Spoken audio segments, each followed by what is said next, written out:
What gives someone the right to choose whether another being lives or dies?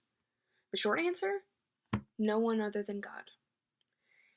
He has the ability to take life away, yet in these current times, a great debate has sparked as to whether or not we as individuals have the right to take away the life of an unborn fetus.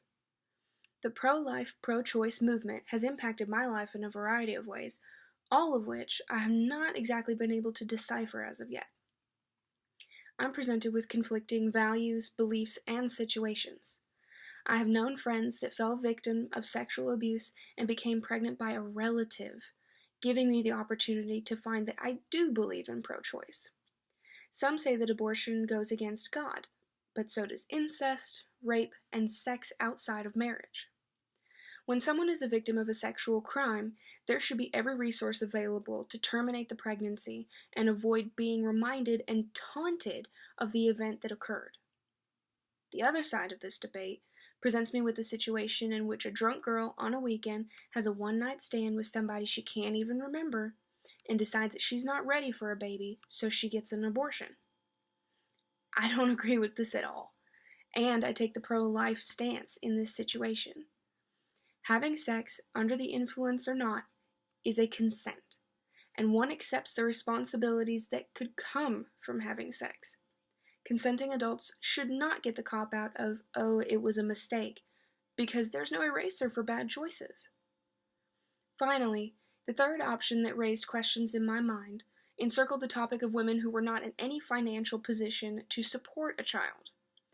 There has been talk of justifying this circumstance as a reason to abort a pregnancy.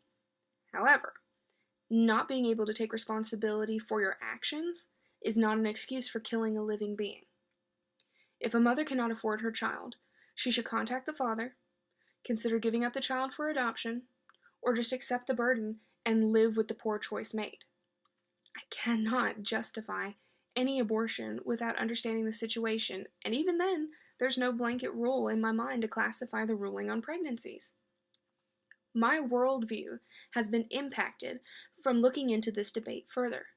The Christian community has declared that pro-life is the only option, and being from the Christian faith, I find myself struggling to accept this as my own belief. I've been labeled as a hypocrite because my views are not in line with the stereotypical Christian viewpoint. Social media will showcase both the pro sides of things and the con sides of things, but do so in a very graphic and forceful way. It's hard for people to form their own opinions when social media dictates what each person should believe based on a few choice words posted. I believe that taking a quiet stance and letting others argue around me has been the best plan of action so far. I myself still struggle to make up my mind about this topic, so voicing an opinion in an environment that can be deemed hostile and unwelcoming towards new ideas does not make sense. I cannot seem to bring myself to voice my opinion and beliefs online because of the backlash I've received in the past. I suppose that if I pray about getting the courage to be confident in my convictions, I could form an online presence, but I just don't feel strong enough about my belief to voice it at this moment. In the future, whenever I decide to make my position known, I will do my best to use calm, clear, polite language rooted in scripture and mention that respectful comments and debate will be tolerated, but nothing other than that. It can be extremely difficult to stay calm during a debate over a touchy subject, and friendships may be on the line as a result.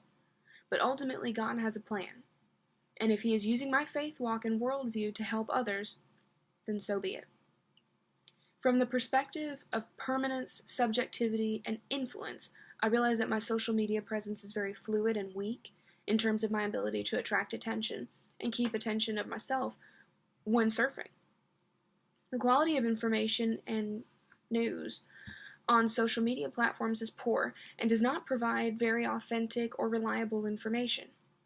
The social media headlines usually surround gossip and rumors without substantial evidence, therefore rendering content useless in terms of reliability for in-person social interactions. I've found that a blog is the best way to reach readers interested in more reliable and authentic information.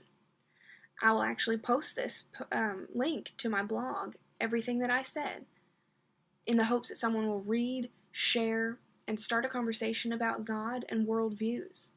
I'll also film this, as I am right now, and post it to YouTube for a quick, easy access information for people that do not want to take the time to read an article.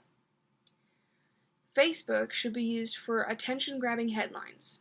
Twitter should be used for quick wow headlines. YouTube and blogs, which are my personal avenues, should be used for insightful, user-generated content. I prefer the blog and YouTube platforms because I feel the authenticity is much higher and the content can be funny without upsetting others for the most part. As for the topic, I'm still up in the air, but I'll keep you posted.